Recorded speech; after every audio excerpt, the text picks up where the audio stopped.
commenting, usually you're supposed to start off with any disclosures you may have, any biases you may have, any extra funding you may have that might impact on the evidence-based nature of your presentation. I am here in my capacity not only as developmental pediatrician at CERS, but I am officially the CDC Act Early Ambassador to New York State. And what that means is that I'm charged with disseminating the importance of early identification of autism and other developmental disabilities, and coming along with a lot of materials and showing you them to help to figure out how we, as the community of professionals that interact with young children, can make the most of early identification. So I want to see by a show of hands, how many of you utilize any of the Learn the Signs Act Early materials? Okay, that's kind of what I was hoping I would see, because I'm going to introduce you to something that, being an Act Early Ambassador is one of those things where, wow, there's these amazing free materials. And who can disagree with that? So by the end of today, I hope you'll see that there are some things you may want to access for free that would really help with our collective mission of early identification of young children with autism and other developmental disabilities. Okay, now I'm going to take a step back to say the reason that the program is called Learn the Signs, Act Early is, as painful as it is to me as a pediatrician, a kind of reference to what is commonly the case when parents come to their doctor and say, he isn't talking yet, he is not having solid foods yet, whatever set of concerns the parent brings. And the statistics are that 80% of well child visits include a parent saying that they have some set of concerns about their child's development or behavior. Often the pediatric response is, oh, you know what, we'll watch it. Let's wait and see. And the majority of children being healthy, that is often reasonable advice, except when it isn't. And so one of the hard jobs of being a practitioner in a well child environment is being able to pick out those kids who are sick physically, but also, of course, those kids whose development or behavior is outside the realm of typical, and that we don't want to wait and see. We want to identify and act. So that is literally how the terminology of this program, Learn the Signs, Act Early, do not wait and see.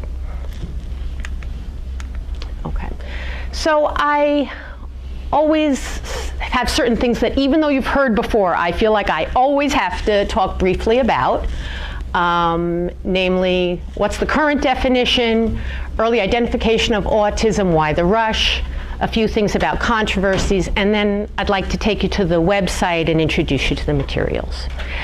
Okay, let's start off with a few examples. Okay, Jonathan is a 20-month-old toddler boy, and the parents are expressing concerns that he is not yet speaking. At first, they thought maybe he had a hearing problem because he doesn't seem to respond when they call his name, but a hearing test was normal. Relatives have assured them, but they still worry. You observe him to be a very serious toddler. You can't get him to smile. He isn't interested in any of the singing or games that typically interest and attract the toddlers. He also has no interest in the toys in the office. Michael could not be more different. He was born talking, according to his mom, with full sentences by 18 months. Parents have had no concerns about his development, but at age 3, he entered a nursery school program, and at the first parent-teacher conference, the school expressed concerns about Michael's social skills. He doesn't play with the other children. In fact, the teacher realized recently that he still doesn't know the names of his classmates, and he'll refer to them as boy, girl. No matter what the class is talking about, Michael steers the topic to things of interest to him. He is a real expert on subways. If you need to go from point A to point B, he's your man. A loud sound such as a fire drill or another child crying causes him a lot of distress. And he'll cover his ears and try to leave the room. And then I saw this exact case practically yesterday, but Henry is 5.5 years old, and he was dropped off today by his mother for his first day of kindergarten. This is his first school experience. Until now, he's been home with his grandmother. He was born 4 weeks early, but has been a healthy boy. His language has been slow to develop. So his mother hadn't felt he was ready for school until now. But the school just called and told her to come pick him up. He's going to need an evaluation. He's not ready to be there for a regular kindergarten class. This is the type of case that we're focused on today. Okay. So here are some things, background things, that we should have in our heads. The CDC estimates at present, and they've been a little stable over the past few years, having gone increasing prevalence each time they're checked for, is that 1 out of 68 children has autism spectrum disorder. And let's put that in the context of 1 out of 6 children ages 3 to 17 has a developmental disability. So it's not the most common, although these days we certainly hear about it the most. What comes to mind as more common developmental disabilities? ADHD, learning disability. Intellectual disability is comparable. Cerebral palsy and muscle disorder, muscle delays, motor delays are less common. Now, although we can pick up the signs of autism with real validity and reliability by 2 years of age, it is often the case that children still do not get a diagnosis until they reach school. And that's in the face of a lot of evidence at this point that shows an early diagnosis and the initiation of early intervention for autism with autism-specific interventions can have a significant impact on the child in terms of increased communication, increased cognition, decreased behavior difficulties, and a big increase in terms of family quality of life. Okay, so the real question is, how can we do better? And the answer is that this isn't going to be a one path. Like, I'm not speaking to pediatricians today, but I'm speaking to people who spend a lot of time in the well child environment. But that wouldn't be enough of an answer about how to get kids identified early. It turns out the solution is everyone who has reliable contact with young children has to be empowered and given the materials and education to play a role in getting children to an early diagnosis. That doesn't mean everybody needs to diagnose, but everybody needs to play some sort of role in advising parents and having this on their radar. Okay, so it remains the case, no matter how much the prevalence increases, that boys are 4 times more affected than girls. And as we said, when I did my fellowship, we were diagnosing autism in 4 or 5-year-olds. Now, like that third case, when a child comes in at 4 or 5 and we're first making a diagnosis of autism, we're like scratching our heads trying to understand where this child was and what systems didn't click into place to get this child identified earlier. It remains the case, even in the Bronx, where we have our clinics situated in the midst of a community that really knows our name, that there are some groups that are likely to be identified later, even in our diverse community, and that includes Hispanics and African Americans, especially Hispanics. There's a wide spectrum of symptom severity, from some kids who speak fluently, too much, like the second case of Michael, and others who are nonverbal and remain nonverbal into adulthood.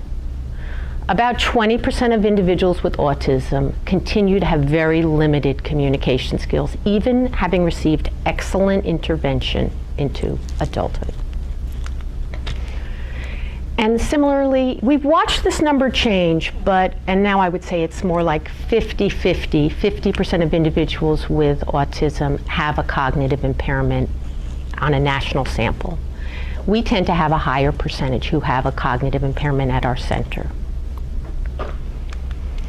Okay.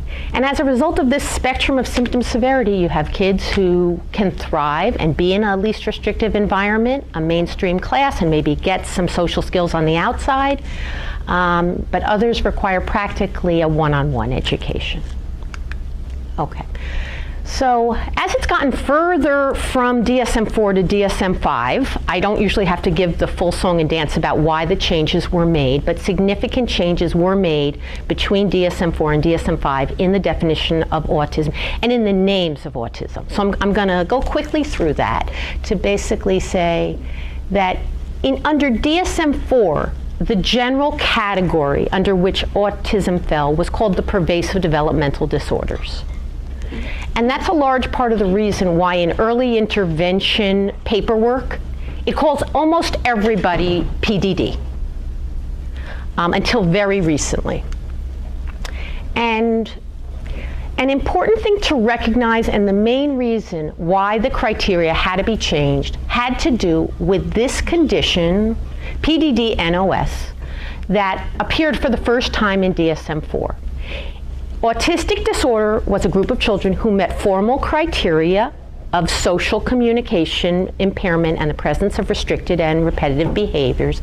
But here's what it says word for word under PDD-NOS.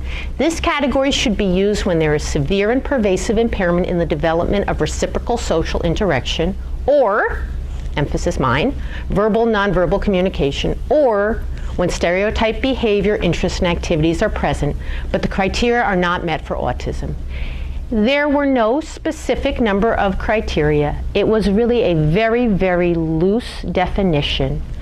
And it led to this being a real wastebasket category in which, again, children with social problems or communication problems or behaviors ended up falling into this category. And this one category ballooned in such a way that it quickly eclipsed autistic disorder and got in the way of both clinical diagnosis, but also studies into etiology, response to intervention, because it just wasn't specific enough.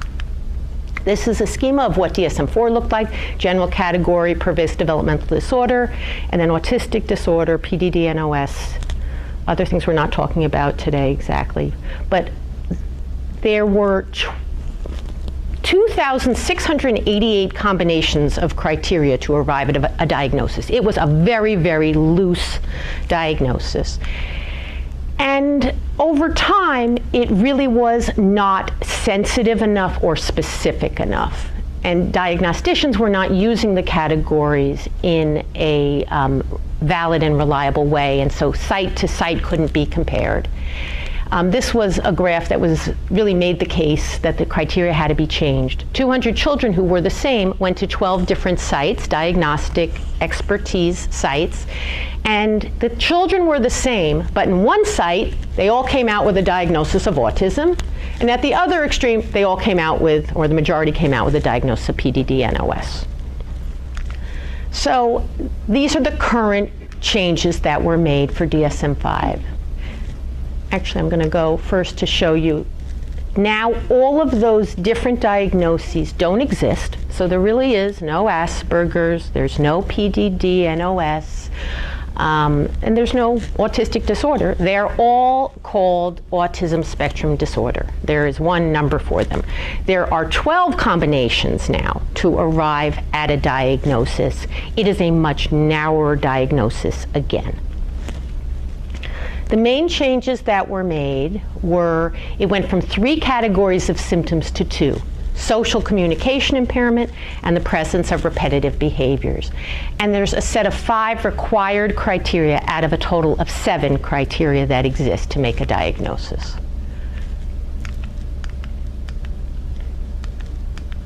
Okay, and these are a short version of the criteria. So the deficits in social communication, all 3 are required.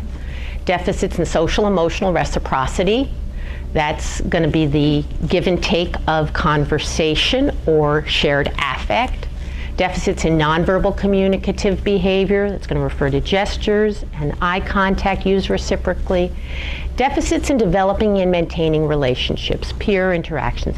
This is actually one of the most problematic criteria for the diagnosis in young children because it's gauged by peer interactions. And when parents come in with a 20-month-old, we don't have very high expectations that they're going to have a lot of peer interaction. So that's one that requires really thinking through shades of gray.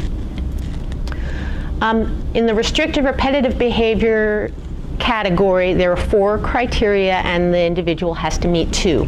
Repetitive speech and repetitive movements have been found to be kind of a single dimension.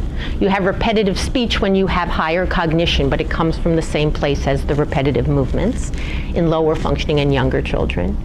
Rigidity, excessive adherence to routines, fixated interest, and for the first time, although it's always been a part of first person descriptions of autism, is hyporeactivity to sensory input. Okay. People are upset about these changes, although I think systems have been worked out, because the group of parents who advocate for their children with autism, even grown children with autism, is very powerful. Excellent advocates, and people were afraid with the narrowing of the diagnosis that people who previously had the diagnosis and were reliant on entitlements because of that would lose those entitlements. Basically, this has been dealt with by saying you're kind of grandfathered in once you get the diagnosis. We have more concerns about the impact of these changes on making an early diagnosis in certain situations, and in children who really need the intervention and can benefit from the intervention but aren't as clear-cut at a certain age. And they don't have parents who are yet advocating for them, so that requires professionals to advocate for them. Okay, any questions about the definition or the change? Mm-hmm. So for the kids who, under the new criteria, no longer qualify for diagnosis of ASD, what do they tend to be diagnosed with? Well, again, if they got a diagnosis, you just go with it. If they didn't get a diagnosis, you're seeing a child here who doesn't quite meet the criteria. Wouldn't right. fit under the old criteria. You know, social communication disorder is another new diagnosis. It's not exactly, but and it doesn't come with the entitlements. But there, we've used descriptions of pragmatic language impairment for a long time. Those kids can be under that category, but it doesn't come with the entitlements. So it pushes our hands sometimes to be more diagnostic with evidence-based gold standard evaluations to like the ADOS, to basically say, well, is the child on this side or on this side of a diagnosis? But again, that's an issue to take up if there are significant functional social impairments. Okay. I mean, I didn't say that to start off with because I skipped a couple things, but the bottom line is autism spectrum disorder remains at its core a social impairment. There has to be evidence, report, observation of significant social impairment. Sometimes I do see kids who have sensory integration disorder and then the social pragmatic part, but then not the ASD. Right. You know, I have the opinion that if there are sensory stuff, the child has to be looked at super closely to understand their social functioning. There are a small group of children who have sensory problems kind of more as part of ADHD, or they're going to be anxious or whatever, but a lot of times there is a social impairment and it's attributed to other things. So there are certain things that they're red flags. They may, like toe walking, one of my favorite topics, but kids who toe walk need to be looked at closely to see if they have autism. Kids who have such significant sensory dysfunction that it's identified and treated need to be looked at very closely to make sure that this is not part of autism. When it comes to toe walking, 20% of kids with autism walk on their toes. That's much higher than about 3 to 4% of children without autism who walk on their tiptoes. Now, the converse isn't true. Kids who walk on their tiptoes do not necessarily have autism, but the onus is on us to make sure that we've looked closely and assessed that. And it's the same thing I would say with sensory problems in general. So if you decide, you think it's safer then to go with, if the kid has sensory integration and social pragmatic, go safer with the ASD diagnosis than having those two? Or? I'm not going to say safer, but I would say sensory problems of significance they need a diagnostic workup. And I would say in that situation, if it's unclear, it does end, those are the kids who end up going for the full ADOS, a good diagnostic speech and language evaluation. If that's clear, and only some pragmatic language weaknesses, you're starting to get a lot of the criteria then. That would be an unusual path for many children. There are going to be occasional children who will have that combination. But once you have the social and pragmatic, you've got at least two of those top three. You have the sensory, you have one, you're almost there. So you just want to make sure. If he's a social star, the president of his class, it's hard to envision how he has significant social communication. So but what you're highlighting, and I think we all know, is there's a tremendous amount of judgment here. And while the ADOS is a gold standard diagnostic evaluation process that requires standardization in order to administer and interpret, and is an effort to turn this from like a gut reaction, oh, he doesn't look autistic to me, or he does look autistic to me, there's still a judgment call. And so in the end, I end up asking myself, or asking our team, when all four of us are together who may have seen a child, and two are saying ASD's on this side of ASD, and two are saying he's on that side of ASD, does he have a social impairment? What is the evidence we have from the teacher, from being on baseball team, from going to family gatherings? Is this a child who is having basically social problems? I'm just going to ask, and this is something that maybe if there's time at the end, we can address if there's time then.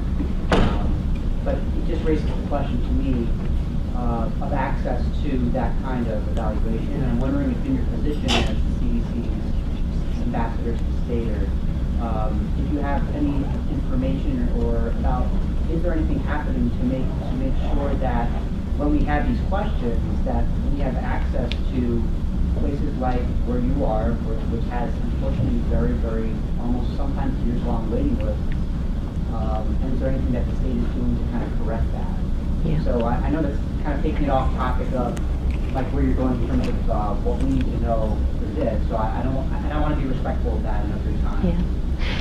You know what? It's one of those questions that, as somebody who comes from New York City, when I go to my national meetings, I'm almost embarrassed at how much diagnostic resources we have. It's so much worse everywhere else. The other thing that's so unique about New York City's 5 boroughs, not even in the rest of the state, is that early intervention here takes on a diagnostic role for autism. In fact, they take on a gatekeeping role for autism. You can't come in with outside documentation and they won't, use that and give a full ABA program. Other places, it's the exact opposite. The only way to get autism-specific services is to come in with diagnostic materials. So that does give us the opportunity to utilize the whole early intervention system for diagnosis, and you have a tremendous impact on that system. If you help a parent, if you're concerned about autism in a child who is under 3 years of age, or realistically under 8, and you write down on a prescription pad or a letter, please evaluate this child for autism, the early intervention program will do it, as long as the parent agrees. That is incredible access to diagnostic service in New York. A lot of this kind of, does the child have mild autism, and are they on this side or that side, is a luxury. And it's something that there's no doubt about it. There is not enough resources for that. And we rely on the educational system that basically has a classification of autism. So it is a serious problem. I joke that my contribution to this topic has been that I always fight against the requirement for an ADOS for diagnostic purposes, because 90% or 95% of kids can be diagnosed with less expensive and difficult to obtain diagnostic instruments, namely the Childhood Autism Rating Scale or the Gilliam Autism Scale or the SRS in certain circumstances. And I don't want to see any child needing to wait who's obviously diagnosable. And so the more education and the more comfort you have does put kids a step ahead, especially ironically those from outside New York City. I know most of your patients, of course, are from the 5 boroughs. But yeah, it's not acknowledged nationally as big an issue as it is. So you're right. I just want to add, I think to Paul's point, one of the struggles that I've run into is definitely 2 years, 8 months, they're getting those evaluations. The struggle is that the very population you're talking about, African American, Latino, have the diagnosis later, and we see the risk, we see it later, and then there's no place for them to be evaluated. So we have a huge population that we're working with of African American and Latino families that at 4 or 6 or even I'm seeing 8 that clearly are like, holy, from the waiting room, that's autism. Right. And then where do I send those kids for services and referrals? And because they're not that young group, that's the resource gap that we've really struggled with for our older kids. Yep. Yeah, that's what I was referring to. Early intervention, you're right, but with these older kids, Yeah. it's years-long waiting list sometimes. But it sounds like what you're suggesting is that if we feel confident and if we're able to use some of those tools, then it doesn't have to be an ADOS in your professional training, right?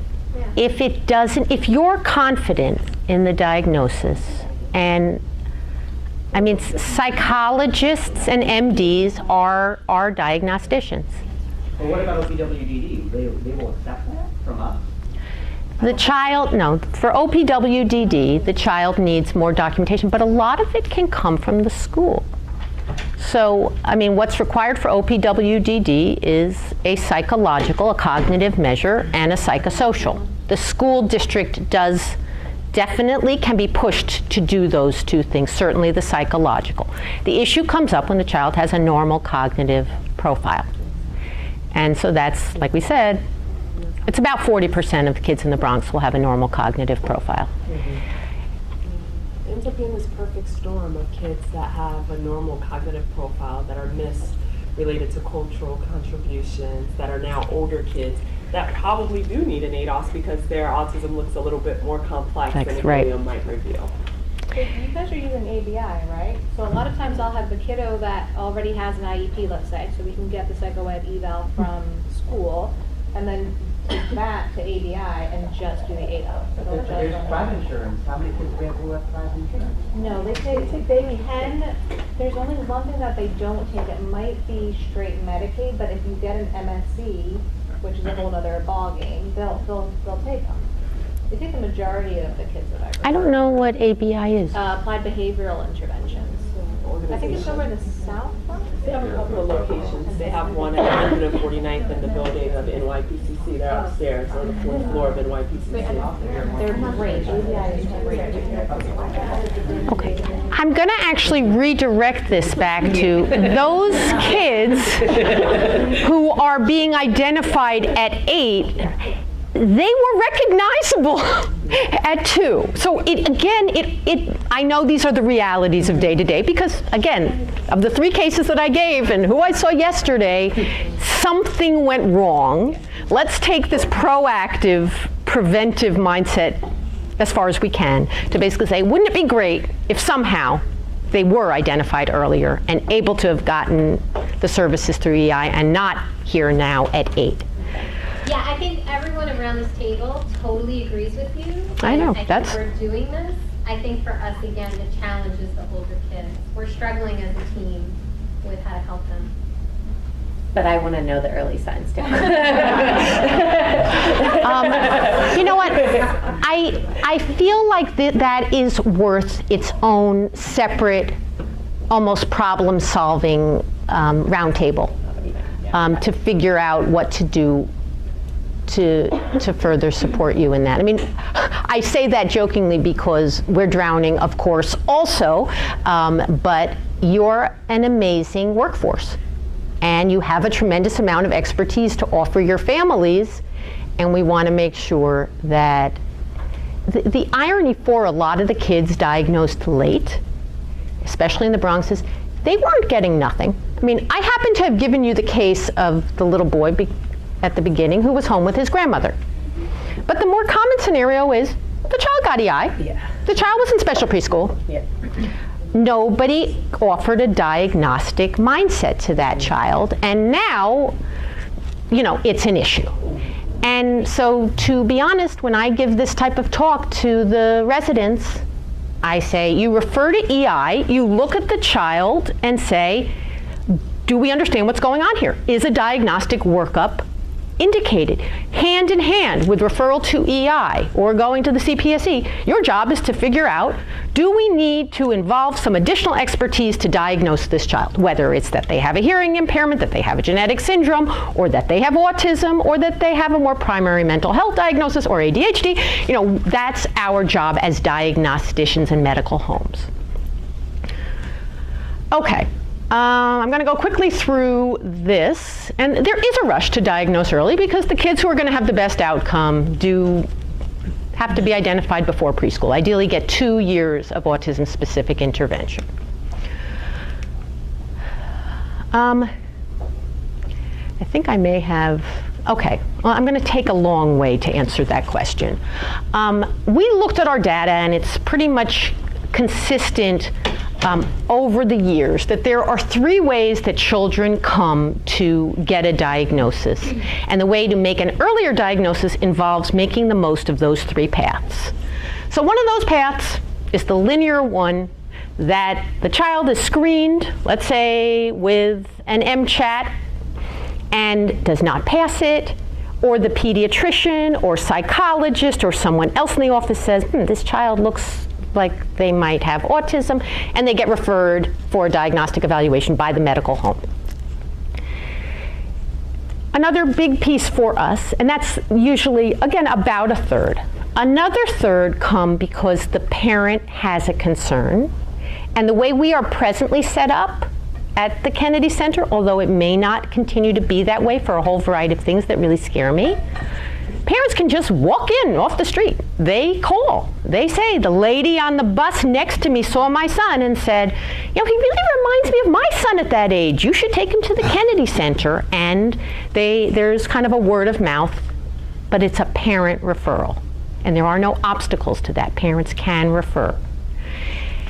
That is, again, unique about this situation, and one of the key points of the Learn the Sign, Act Early campaign, that there are a lot of systems where the parent can't refer, and that they need a referral by the pediatrician.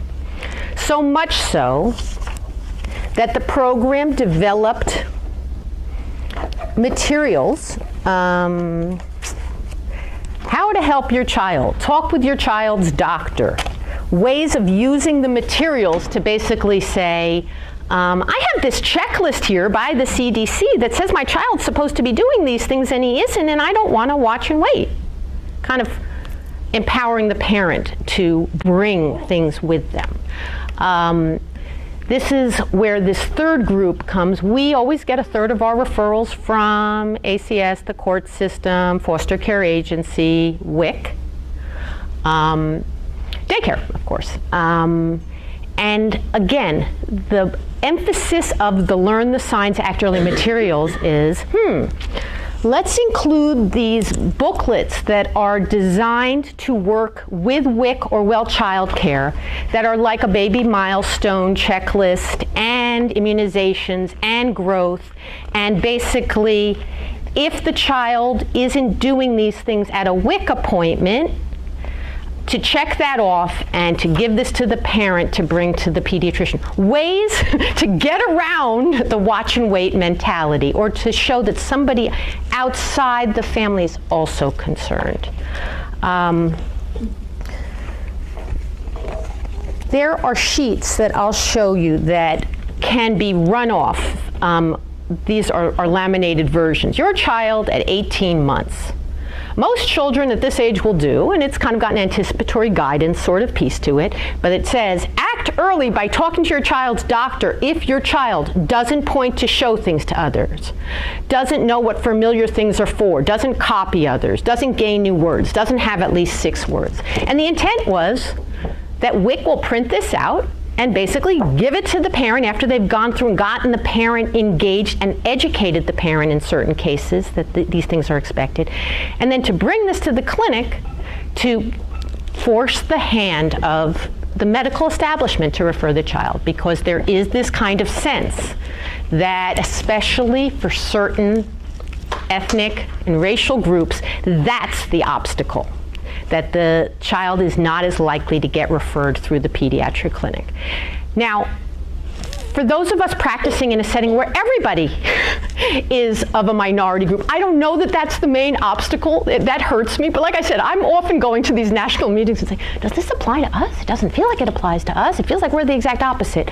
But the idea that some parents need more empowerment and need an extra help, a push of their own to bring up their concerns or to kind of contest what the pediatrician's saying when they say watch and wait.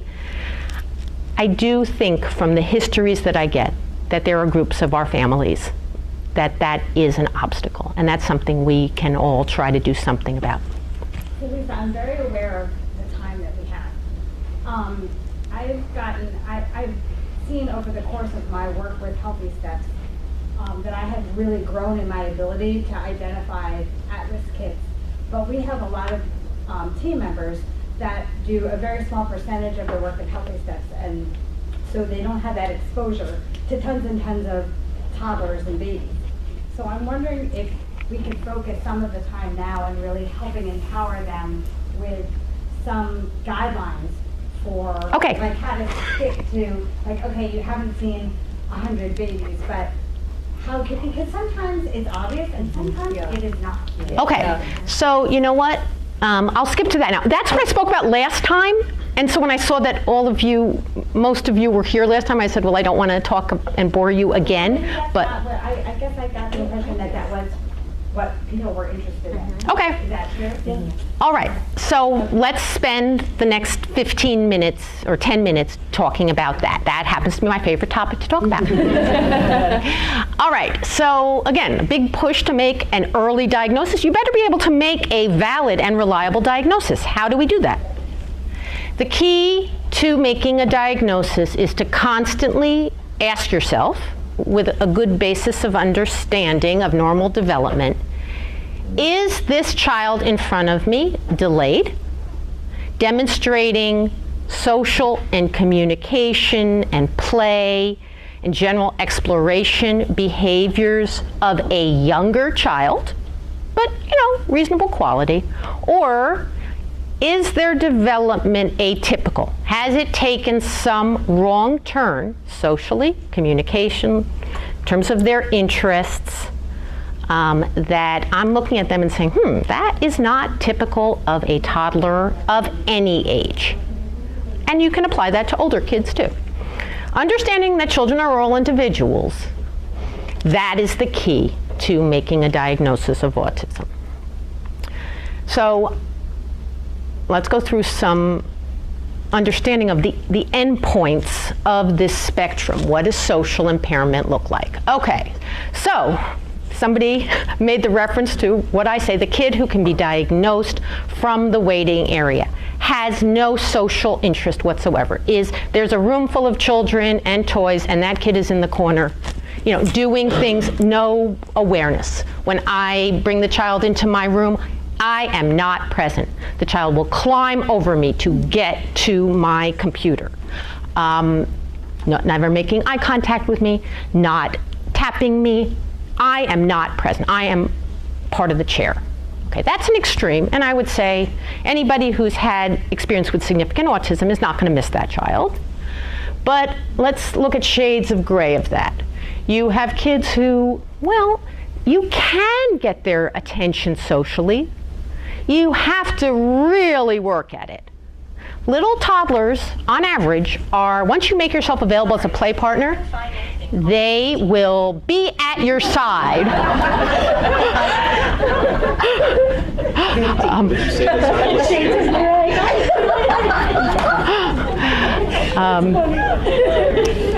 They will be at your side seeking your involvement. They'll be showing you things. But then you have kids who they come in, they're back to you, they're exploring toys, and you can't really get their attention until you pull out something they really want, really love. You have to really work.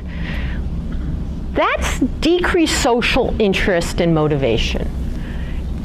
Then you have kids with social interest and motivation, but lack of know-how. Those are the kids who are hitting somebody on the playground and starting to talk about Thomas the Tank Engine by way of trying to get something going. They don't seem to know how. It's like there's a rule book that everybody else is born with that they don't have, and they can't figure out how to do it, even though they're trying. So that's a little bit more like Michael, the second case, where he doesn't have enough social interest or motivation or social know-how to be able to have a conversation with his peers or play reciprocally. He just will start talking like the little professor and talk about the subway system, and that's not doing good things for his social functioning in the classroom. Was there something? No, okay. I like to put up the red flags because, again, in our efforts to identify very young children, there are things we see really early that are concerning. Okay, so, and I'll put it in the framework that these are hard decisions to make sometimes. Every baby has their own temperament, and when a child is outgoing, a baby's outgoing and just like seeking your attention and smiley, and that, you can see that child's a socially competent baby. And then you have kids who are more shy by nature. Their temperament is such that they're irritable, and they may not be very engaged on the outside, but it isn't hard to get their attention. And there are certain circumstances that elicit attention reliably that you can use as little opportunities to assess that.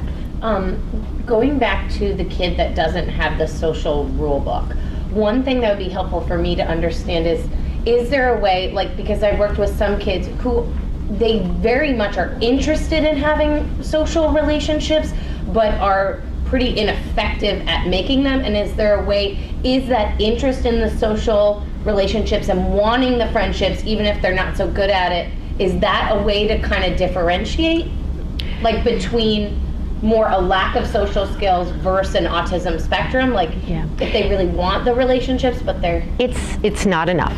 Okay. Yeah. It's just not enough. I mean, you know what instrument is really useful there is the social responsiveness scale. Okay. That is intended for children with normal cognition, has the attitude of there's a range of social competence, and gives subscale scores of is the problem that the child's having based on parent and teacher report lack of social motivation, lack of social know-how, lack of social awareness, reciprocal social communication, rigidity.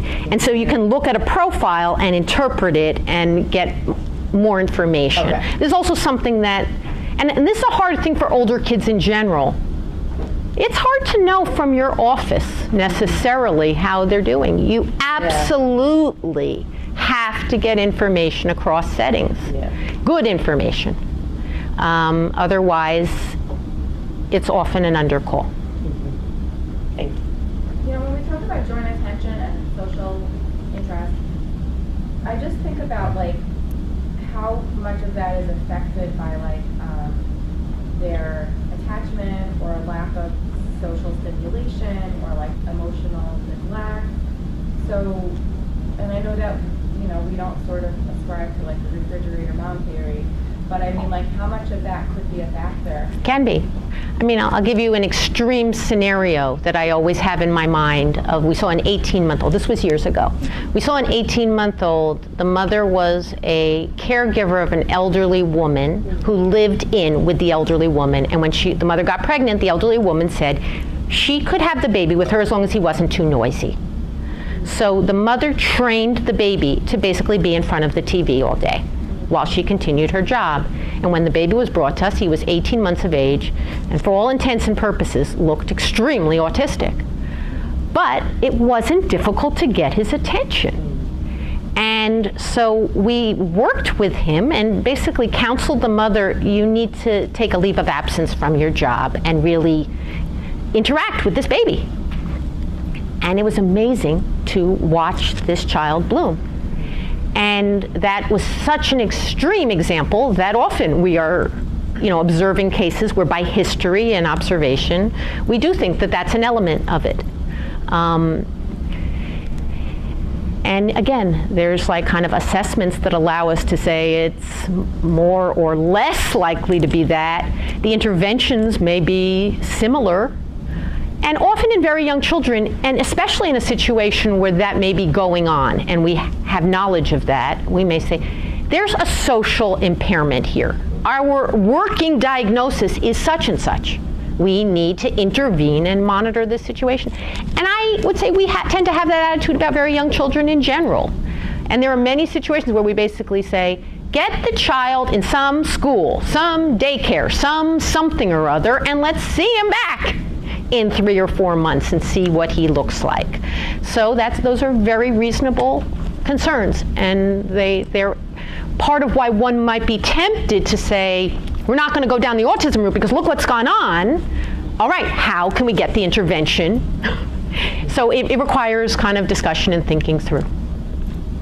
All right, about joint attention, I'm just basically going to say when the baby is rolled into my office and I have a screensaver that's interesting on my computer, the baby or toddler with normal social interest will get excited by this, look at it, look at me, look at mom, look back at it. Those are the 3 points of joint attention, at the object, at the person, to kind of make sense of this or to share it back at the object. And this plays out in 6-month-olds, 7-month-olds. So when I have a 19-month-old, it is glaring that this never happens. And I can basically say, wow, this is a real weak point. And sometimes I can force it, sometimes I can elicit it. But if I have to stand on my head and strip naked and pull out the most amazing toy in the world to get it, that tells us about how many lost opportunities and that there's social weaknesses underlying the child's other problems, if there are other problems. Shared affect, little babies. One of the questions on another instrument, not on the MCHAT, is, does your baby smile? Can you get your baby to smile? Okay, most parents, of course, will say, of course. Okay, there are babies who we cannot get them to smile. They are very, very, very flat. When I see them smiling, they are looking at a toy, object, or situation. It is not a social smile. It is, I am enjoying the unusual sensory aspects of this item here. So these are things you're kind of looking for. We train the pediatric residents in every interaction with a child. You're looking for this. Again, if they're outgoing and smiley, your job is easy. If they're not, you have to understand, is this temperament? Does the parent have any concerns? Does anyone else have any concerns? Let me see them back another day. Okay. Communication. Okay, so thinking through the spectrum in the same way. A complete lack of language. Complete lack of communication. Not making an effort, not understanding that they are a communicative agent. The child who wants something, and the question is, how does your child indicate that they want something? You have a 24-month-old, the parent says, he cries, or I always know what he wants. Okay. Let's say you don't know what he wants. Let's say, he can't get it on his own. How does he communicate? Here are some things that are always abnormal. Taking the hand of another to put it on an object. Okay, the parent say, he goes and gets me, takes me to it, and then I say, okay, now you're there. How does he let you know he wants this particular item? He indicates that he wants me to pick him up by putting my hand here, and then I pick him up and then he takes it. Or he takes my hand and puts it on the toy. These are scenarios that will encourage the parent, make him indicate, make him gesture. He can use his eye contact perhaps to indicate, and then you can say, oh, you want the book, oh, you want the milk. But these are things that, okay, I mean, the classic example I give, because it plays out constantly, is you're in line at the supermarket, there's a mother who is holding a baby or has a baby in the cart in front of you. The baby takes their pacifier and throws it. And you pick it up, because now at this point the baby is like looking at you, smiling, making sounds, getting your attention, directing your attention through joint attention at the object that has fallen, looking back at you to make sure you saw that communication. And it's crystal clear to you. You pick up the pacifier. You give it to the parent, who, because it's her fourth child, sticks it back in the baby's mouth. And the baby does it again, and now is eliciting your involvement. It's a game, but it's such a social one. They have no words, they're 6-month-old. They've used their eye contact, facial expression, vocalization, general gestures to be a very clear communicator. So when you have a 19-month-old who can't do that, doesn't do that, I mean, I see kids with language who can't do that. So a typical scenario is a toy out of reach in the office. I have a pirate ship that all of the little boys want, and some little girls, and the child will stand there and say, pirate ship, pirate ship, pirate ship, pirate ship. That is language. That is not a communication. A communication involves getting the attention of somebody who can help you in this situation. Through joint attention, bringing their attention back to the object, checking to make sure that they saw that. And this is such a clear weakness when it plays out in front of your eyes. Okay, I want to make sure, and then there are kids with diminished conversational ability. They have perfect language, excellent vocabulary, but they can't have a conversation. They do monologue. That's it. And they're not monitoring their listener to see that they're not walking away. Just as you say, I usually use myself as a barometer for how hard I'm trying to engage a little one when I'm trying to assess this, and I find it tricky because it is rarely so black and white. Well, sometimes it's quite clear, but so often when it's gray, the parent is reassured when they do engage. So they, and sometimes I find that pediatricians are also kind of like, oh good, they engaged. He made eye contact, so he couldn't be autistic, right? So it's like, well, then I have to work really, really hard. And so I use that as the frame of how I speak to parents about it, about how I would, if it wasn't so hard, I think your child would learn speech more, or, quickly or whatever. But I do find that sometimes the pediatricians and parents are just appeased. Right. You know what, one way I kind of try to gauge that at home is how long can your child entertain himself without coming to get you, show you their accomplishment, ask you to play. Now, I mean, I have a selected sample, but it's not unusual for me to get the answer, he'll entertain himself all day if I let him. And then that's a jumping off point to say, that's not common, it's not typical. And if the child's language is delayed, and that's a concern to the parent, I'll say, that's contributing to the child's language delay. I mean, a common way, because most of the parents who come to us, their concern is not that their child is autistic. Their concern is their child is not speaking as much as they should. And so that kind of framework of saying, I'm concerned based on what I'm seeing and what I'm hearing from the daycare, that his social interest or decreased social functioning is underlying or contributing to the communication difficulties or language delays, and that we have to address it through there to get him to pay more attention. I'll often say that little children are very, very nosy. This is why you have to be careful what you say around them, because they are little parrots. They really are paying attention to everything, and they are repeating it. They are imitating it. They are doing it. If you have a little child who is not nosy, who somebody comes and goes and the child doesn't even notice, they're missing out on a lot of opportunities for learning and the development of many skills. How likely is the baby to imitate? Does the child learn through imitation? If the answer is no, I'll say, well, the majority of skills learned from young children come from imitating. If the child's not nosy and not paying attention and not even aware that other kids are there, or has a reduced interest or awareness in his peers and doesn't learn by seeing how another child plays with a toy, they're missing out on a way of learning that we want to support and nurture. And again, this idea that the social weaknesses are underlying something that the parent is concerned about. And the starting point is always, what are you concerned about? And when there's a mismatch, and I had this yesterday also, of what the parent was only concerned about language in a child who was obviously autistic. And so there is a kind of need to kind of explain in ways that are meaningful to the parent that this may be contributing to the language delay, and that would be one of the things we want to address. One thing I do want to mention about just under communication, I mean, gestures are so helpful to sort this stuff out in very young children. So when do children point? 12 months. Okay, babies should be pointing at 12 months. The most common reason they're pointing later is that they have a general communication delay.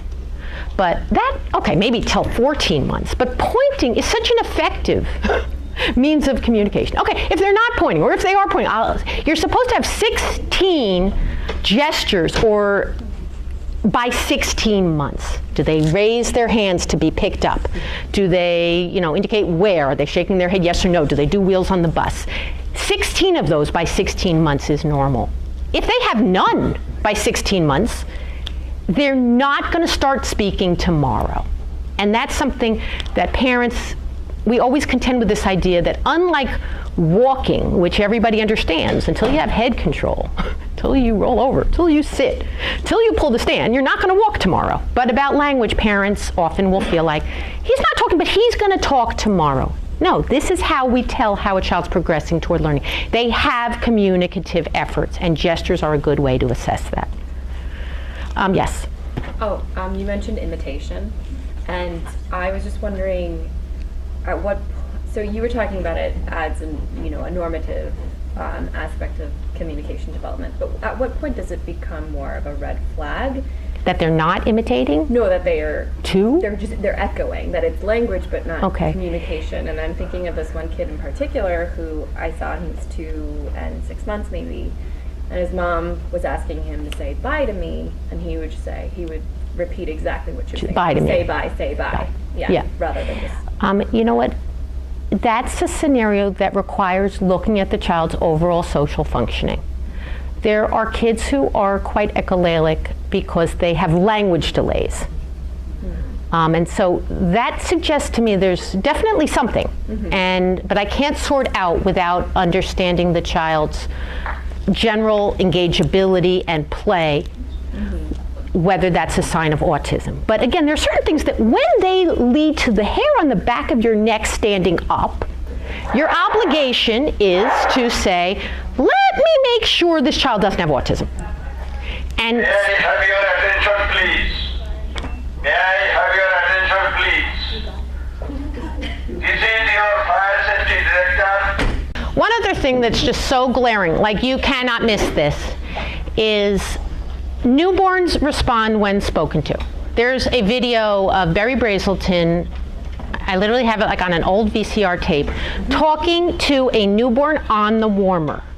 And there was something about his voice where he was like, look at me if you hear me, baby, look at me. And the baby just turns and looks at him. And babies, when a 2-month-old is with their mom, the baby will look at mom's mouth. And then very quickly, the baby is watching the mom walk around. And then I see 4-month-old, and when mom talks, the baby looks at mom. When dad talks, the baby looks at dad. Babies have inborn an attention to language. And one of the most glaring signs of autism, so much so that when we see it, we're like, oh my gosh, how did this child not get referred? They didn't get referred because somebody doesn't know that if you cannot get any response when you call the child's name, and they are 20-month-old, 18-month-old, 14 months old, that is never normal. And after you have checked that the child's hearing is normal, it's autism until proven otherwise. So I go out into the waiting area, calling the child's name, confirming with the parent that that is indeed what the child is called. And then I proceed to call their name, use their name throughout the session, and I can't, I can't get their attention. I will ask the parent, how do you get his attention? And sometimes the parent will say, you know, or how many times do you have to call his name to get his attention? I'll ask. And sometimes the parent will tell me that he can get their attention. I'll say, show me. And sometimes the parent will stomp their foot, and they'll have developed some strategy to get their child's attention because they know they can't get their child's attention. And other parents will just tell me, oh no, I have to go get him. He never comes.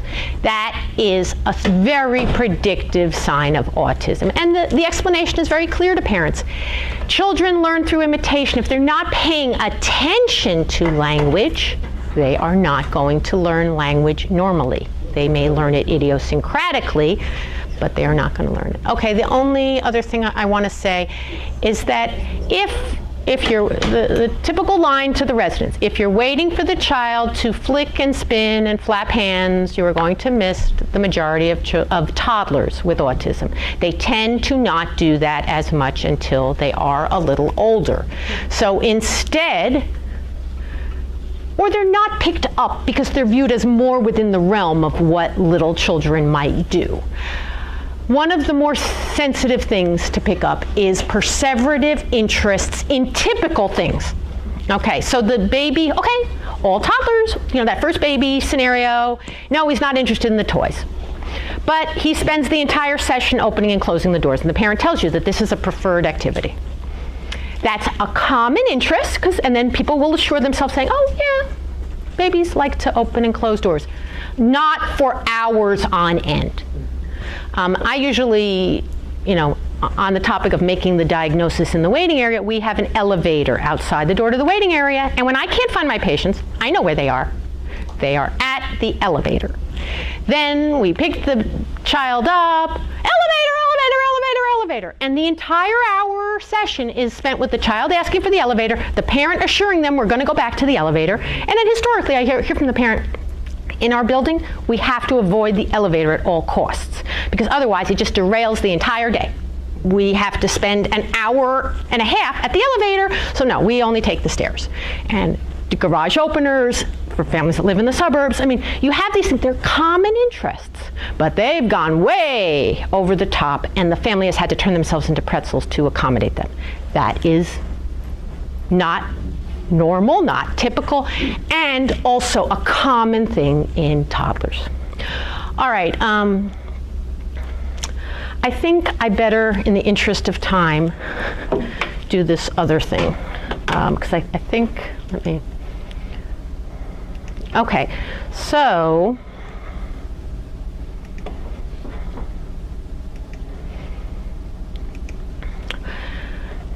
if you search Learn the Signs, or you search Act Early, or you go to this website, www.cdc.gov, there are a lot of resources to know about.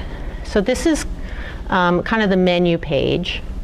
First of all, I want to point out that there's autism case training for pediatric residents or other people who deal with children. It's a number of modules. They can get CME for those. There is a training video that's been specialized for early care and education providers, and they can get continuing education credits. So we make the case that they should be shown in daycares or early Head Starts. There's PSAs and widgets. I barely know what a widget is, but you can install it on your website for free. All of this is for free. Well, let me open it up and maybe widgets and buttons. Human developmental milestone quiz widget. Add the quiz widget to your website. Are you as sharp as a tack? Take the quiz. What milestone is this 4-month-old showing? Get the answer. While lying on her stomach, the baby has pushed up to her elbows. Most babies are able to do this by the time they are 4 months old. Again, this program is designed to empower parents, get them involved to understand monitoring their child's development is just part of parenting, the way making sure that children are growing, that they are gaining weight. Keeping track of how the baby is developing should go in that same parental to-do list. Here are growth curves. Again, all of this is free. You can just go on this website and order it. You can personalize it with the name of your institution. You can hand this out, Spanish on one side, English on the other, saying, put the child's height here, make it a memento to save, put their photos here, and then at 2 years of age, your child points to things or pictures when they are named, says sentences with 2 to 4 words. 18 months. Plays simple pretend, such as feeding a doll, points to show others something interesting. The child not doing those things is autism. Or developmental delays, like we say, a child who's functioning lower. I want to go back now, and they have developed a milestone tracker app for parents to put on their phones. Okay, there is a video library of what babies do at different ages. Let's look at what the 9-month-old is doing. Milestones in action by 9 months. Maybe afraid of strangers. And there's the point being here, there's a wealth of video demonstrations, free materials, and this is not a scare tactic. Other things that were produced. Do you have access for video, like only for training purposes, videos of kids who are in the spectrum? So there are, not at this site.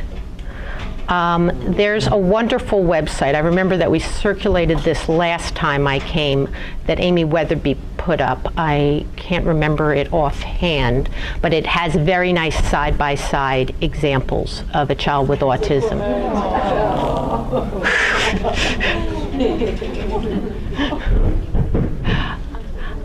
But all right, I didn't pick the happiest one to show. Yeah. But again, the idea is that this system, the whole Learn the Signs, Act Early campaign was developed with our population in mind. Empowering parents whose children might be at risk of a later diagnosis to get engaged in developmental monitoring and how to promote it, know what the child should be doing, and keep track of it and nurture it. Empower parents to bring their concerns to the pediatrician with documentation that they can print out from the website, that someone else can print out from the website. Get them involved in a system. This is not a scare tactic, and that's important because there were previous American Academy of Pediatrics stuff that took more of a scare tactic. Your child isn't pointing by one, they have autism. That does not work for large groups of parents. But the idea of we're staying on top of this does. In my role as ambassador, I want to make sure that you're aware of these materials. I brought some materials, and anybody here who has an interest in more materials, in figuring out how to pilot them in some way, I'd be happy to work with you on that.